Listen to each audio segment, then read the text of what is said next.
jour. Donc c'est le moment de la prédication. Donc j'ai choisi un passage dans Luc 19, le verset 45 à 48. C'est les vendeurs chassés du temple.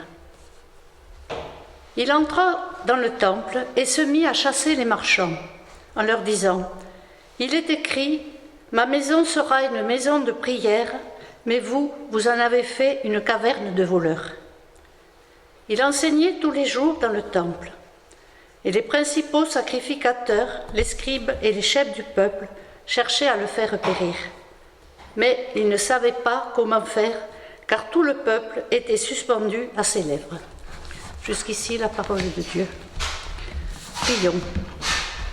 Seigneur, Luc nous rappelle dans son évangile la réaction de Jésus devant ces marchands. Il souhaite nous faire réfléchir. Et Seigneur, nous te demandons l'aide de ton Esprit Saint pour comprendre et apprendre ce qui est important pour toi, ce que tu désires que nous fassions pour t'honorer et te servir. Amen. Jésus entre dans le temple et se met à chasser les marchands. L'Évangile nous montre rarement Jésus dans une telle colère. L'action est rapide, spontanée, sans retenue, semble-t-il. Comment expliquer cette attitude de sa part ? Cet épisode suit son entrée triomphale à Jérusalem, pendant laquelle Jésus est acclamé dans la joie et enthousiasme. Il est accueilli comme le roi qui apporte la paix. Quelques lignes plus loin, au verset 42, Luc nous dépeint un Jésus qui pleure sur Jérusalem quand il s'approche de la ville, exprimant sa peine par ces mots. « Si tu connaissais, toi aussi, en ce jour, ce qui te donnerait la paix. » En effet, Jésus vit la fin de son ministère, durant lequel il a prêché la bonne nouvelle, l'amour, la justice, la compassion, la repentance, et il sait combien le peuple, après l'avoir tant acclamé, va le haïr et demander sa mort.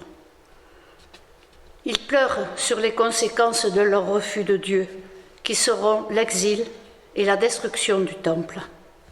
Mais revenons à la lecture d'aujourd'hui. Jésus a besoin de se recueillir au temple. La maison de mon père, avait-il répondu à Joseph et Marie qui le cherchaient quand il avait 12 ans. Et il y trouve la foire. La maison de mon père, pour Jésus, c'est un lieu de rencontre avec le Père, un lieu de dialogue, de prière. Pour tout juif, c'est le centre de la vie religieuse, là où on offre les sacrifices à l'Éternel, le Dieu d'Israël. C'est un lieu de sainteté et de paix, séparé des préoccupations du monde. C'est un lieu où on écoute l'enseignement aussi. Mais, profitant de la foule qui vient fêter la fête juive, la Pâque juive, les hommes en ont fait un lieu de commerce. En effet, c'était un office de change. Les monnaies romaines n'étaient pas acceptées. Seule la monnaie tyrienne l'était pour sa stabilité. Tout juif payait une taxe, un impôt pour l'entretien du temple. C'était un lieu fort bruyant, avec la vente d'animaux pour les sacrifices. Et aux abords de ce temple se trouvait également une foule de mendiants, d'handicapés, qui faisaient la manche, car les gens donnaient pour avoir bonne conscience, sachant que l'aumône était agréable à Dieu. L'intérêt, la cupidité géraient ce monde, d'où l'emportement de Jésus. Non contre les hommes, mais contre ces pratiques qui faisaient passer des bénéfices humains avant le culte rendu à Dieu. Et quelle est la signification du temple ? Pour cela, revenons à l'origine du premier temple. David est consacré roi d'Israël et dit alors : « Voici que moi, j'habite dans une maison de cèdre, et l'arche de l'alliance de l'Éternel est sous des toiles de tente. Nous lisons ça dans le Chronique. Il envisage une construction pour y placer l'arche de l'alliance et faire ainsi une maison pour l'Éternel.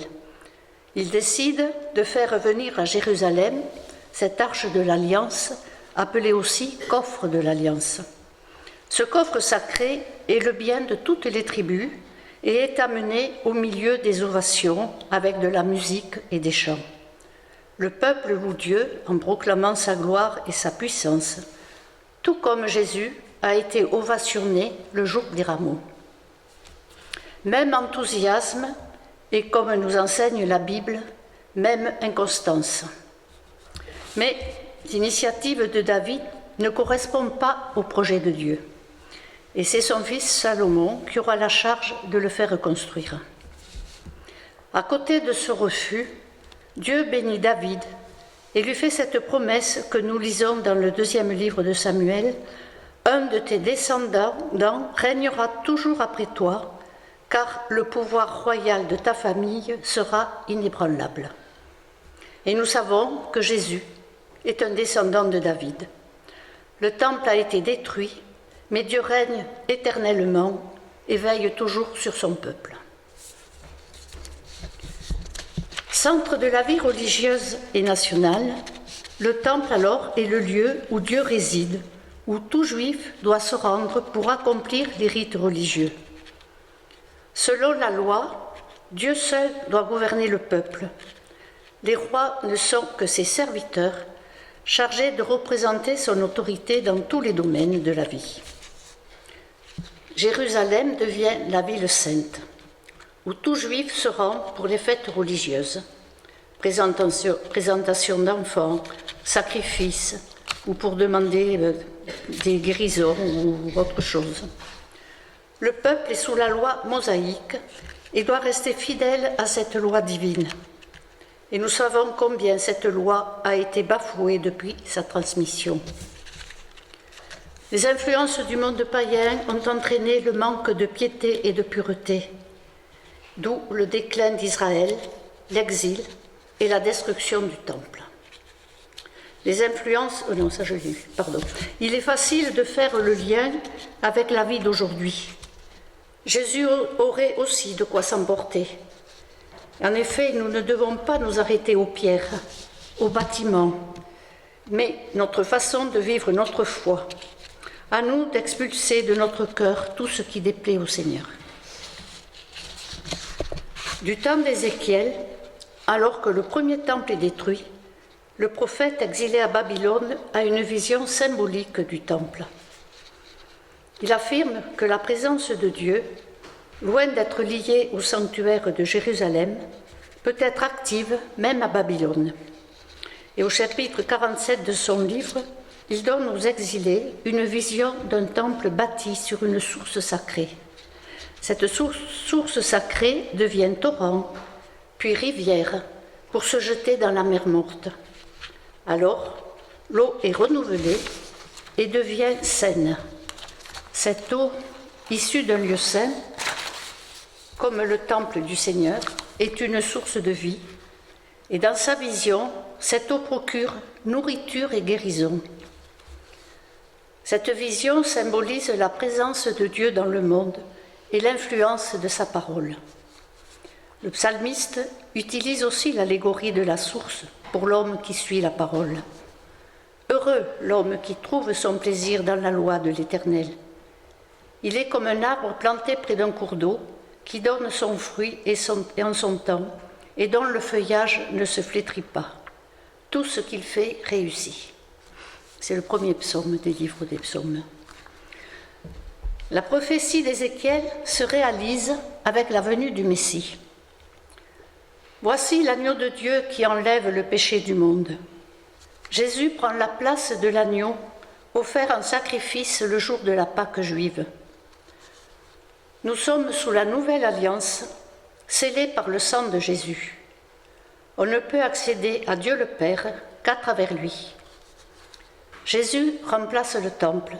D'ailleurs, il s'est lui-même comparé au temple lorsqu'il dit aux chefs religieux toujours incrédules « Détruisez ce temple et en 3 jours, je le reconstruirai. » Cette alliance nous donne la possibilité d'atteindre Dieu, source de toute vie et de vérité. Avec Jésus, nous devenons enfants de Dieu et faisons partie de la même maison. Notre vie en Dieu est fortifiée et renouvelée par l'Esprit Saint que Jésus a transmis à ses disciples à la Pentecôte et que nous recevons le jour de notre baptême. Jésus est mort et ressuscité pour nous amener au Père, pour nous permettre de vivre cette intimité divine. Le réalisons-nous vraiment? Quelle attitude avons-nous lorsque nous lui rendons un culte? Nous sommes dans un bâtiment, mais réalisons-nous toujours qu'il est présent au milieu de nous, qu'il est là, par amour envers nous, pour que nous soyons unis entre frères et sœurs et nous offrir sa grâce et sa paix. Paul aux Corinthiens rappelle « Ne savez-vous pas que vous êtes le temple de Dieu et que l'Esprit de Dieu habite en vous? Si quelqu'un détruit le temple de Dieu, Dieu le détruira, car le temple de Dieu est saint et c'est ce que vous êtes. » Oui, notre âme est ce temple de Dieu où Dieu est présent par la grâce du baptême. Soyons attentifs à cette présence de Dieu en nous, qui transforme notre vie de croyants. Remplis de l'Esprit Saint, nous sommes fortifiés et c'est ainsi que nous pouvons être des signes de la présence de Dieu. Matthieu 5, au verset 16 dit « Que votre lumière brille ainsi devant les hommes, afin qu'ils voient vos œuvres bonnes et glorifient votre Père qui est dans les cieux. » Nous sommes les pierres vivantes de ce temple, dont Jésus est la pierre angulaire, celle qui fortifie l'édifice. Nous, chrétiens, nous sommes invités à la construction de ce temple qui est l'Église universelle. Dans cette scène de l'Évangile, nous pouvons tous nous reconnaître. Jésus veut entrer dans le temple de notre cœur, de notre âme, de notre vie. Nous sommes des enfants de Dieu, des temples du Saint-Esprit. Et comme il se rendait au temple, Jésus vient vers nous pour une rencontre spirituelle et non mercantile, d'où son attitude. Il veut faire de notre cœur une maison de prière, un lieu où il peut vivre en toute intimité avec nous. Luc nous appelle à la vérité du culte que nous rendons au Seigneur. Ce culte doit être tout intérieur, en esprit et en vérité, et notre vie doit être en accord avec ce culte. Prenons garde à toute religiosité, comme les pharisiens du temps de Jésus, mais vivons une relation intime et sincère avec Dieu, que ce soit dans un temple ou dans notre chambre. Et je terminerai par cette prière. Seigneur, aide-nous à purifier le temple de l'Esprit que nous sommes devenus par ta grâce et ton grand amour. Conduis-nous dans la sagesse et l'humilité à reconnaître les œuvres de ton amour tout au long de notre vie. Apprends-nous à te servir dans la fidélité, la joie et l'amour, pour que le monde croie et qu'il soit sauvé. Amen. Bon. Donc c'est le moment des annonces. Mais, oui, comme annonce, c'est surtout dimanche prochain, le culte sera à l'Ézère, culte en commun à l'Ézère à 10h30. Voilà, donc si, je sais pas, il y aura du covoiturage, s'il y a des gens qui ont besoin d'être amenés là-bas. Bon, nous, on peut donner 3 places. Hein. Voilà, vous verrez avec le pasteur peut-être, je ne sais pas. Ensuite, il y a la répétition le jeudi de 14h à 14h30 pour ceux qui veulent chanter pour la fête de Noël. Il y aura une répétition à 14h30 et le vendredi à 17h30. Voilà. Après, c'est tout. Je crois qu'il n'y a pas de réunion de prière cette semaine, puisque le pasteur est pris par les répétitions de la fête de Noël. Voilà. Donc, c'est tout pour les annonces. Dans sa lettre aux Hébreux, au chapitre 10, les versets 19 à 22. Frères, nous avons l'assurance d'un libre accès au lieu très saint par le sang de Jésus. Il nous a ouvert un chemin nouveau et vivant au travers du voile, c'est-à-dire de sa chair. et nous avons un souverain sacrificateur établi sur la maison de Dieu. Approchons-nous donc de Dieu d'un cœur sincère, avec une foi pleine et entière, le cœur purifié d'une mauvaise conscience et le corps lavé d'une eau pure. Et je vous invite à vous lever pour la bénédiction. Le Seigneur notre Dieu vous bénit et vous garde. Il vous accorde sa grâce. Il tourne sa face vers vous et vous donne sa lumière et sa paix. Amen. Et je vous invite à chanter « Que la gloire de Dieu ».